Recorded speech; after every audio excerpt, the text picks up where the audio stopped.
নমস্কার বন্ধুরা, আজকের এই সুন্দর কিউট জগন্নাথ দেবের ছবির মাধ্যমে আমরা একটি খুব গুরুত্বপূর্ণ কথা মনে রাখার চেষ্টা করব। জীবনে চলার পথে অনেক সময় আমাদের অনেক মানুষের সাথে দেখা হয়। কেউ আমাদের ভালো কথা বলবে, আবার কেউ হয়তো অকারণে সমালোচনা করবে, পিছনে কথা বলবে, কটু কথা বলবে।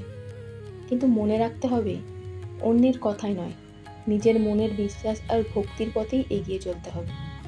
জগন্নাথ দেবের এই বড় বড় চোখ যেন আমাদের সব সময় মনে করিয়ে দেয়, আমি সব দেখছি, তুমি শুধু তোমার মনকে ভালো রাখো।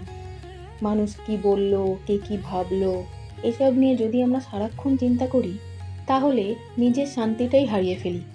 কারণ মানুষের মুখ বন্ধ করা কঠিন, কিন্তু নিজের মনকে শান্ত রাখা আমাদের হাতেই থাকে।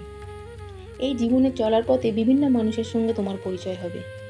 কেউ তোমাকে ভালো কথা বলবে, তোমার ভালো চাইবে, আবার কেউ তোমাকে কটু কথা শোনাবে, তোমাকে ছোট করবে, অপমান করবে, তোমার সঙ্গে দুর্ব্যবহারও করবে।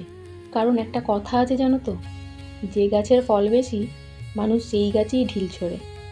তাই এই সব কিছুর পরোয়া না করে তুমি শুধু ভালো কাজ করো ও পরিশ্রম করে যাও। কারণ অন্যের কথার উত্তর রাগ দিয়ে নয়, নিজের ভালো কাজ দিয়ে দিতে হয়।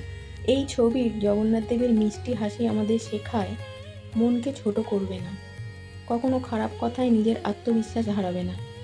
যে মন সত্য, যে মন ভালোবাসায় ভরা, সেই মনেই ঈশ্বরের বাস। কেউ যদি তোমার সম্পর্কে ভুল কথা বলে, তাহলে মনে রাখবে, তোমার পরিচয় অন্য কেউ ঠিক করে দেয় না।